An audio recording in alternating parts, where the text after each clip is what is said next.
केंद्रीय सामाजिक न्याय आणि अधिकारिता राज्यमंत्री रामदास आठवले यांची राज्यसभेवर सलग तिसऱ्यांदा निवड झाल्याबद्दल ठाण्यात त्यांचे जोरदार स्वागत करण्यात आलं.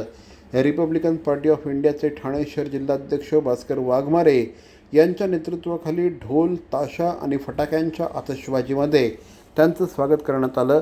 यावेळेस पक्षाचे कार्यकर्ते मोठ्या संख्येने उपस्थित होते. केंद्रीय सामाजिक न्याय आणि अधिकारी राज्यमंत्री रामदास आठवले हे सलग तिसऱ्यांदा खासदार म्हणून निवडून गेले आहेत. त्यांचे स्वागत करण्यात आलं. आपलं या ठिकाणी आमचे भास्कर वाघमारे आणि सगळी आमची शहराची टीम आहे.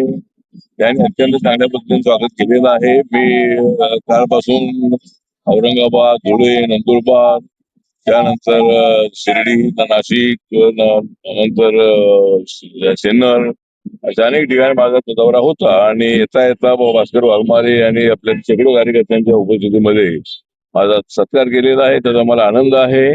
मी तिसऱ्यांदा राज्यसभेवर निवडून आल्यामुळं महाराष्ट्रभर देशभर लोकांना चांगला उत्साह आहे आणि ठाणे शहरामध्ये सुद्धा अत्यंत उत्साहाने आणि माझं स्वागत केलेलं आहे.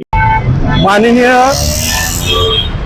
केंद्रीय मंत्री रामदासजी आठवले साहेब त्यांना तसं म्हणे तर पहिल्यांदा भाजपने लागोपाठ हॅट्रिक गाजलेली आहे. ती 3 वेळा लागोपाठ राज्यसभेची खासदारकी दिलेली आहे. हा इतिहास आहे.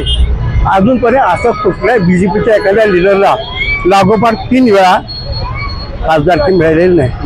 पण इतर पक्षाच्या पण रामदास आठवले हे खऱ्या अर्थाने बाबासाहेब आंबेडकरांचा विचार, बाबासाहेब आंबेडकरांची भूमिका सर्व लोकांपर्यंत पोहोचवतात.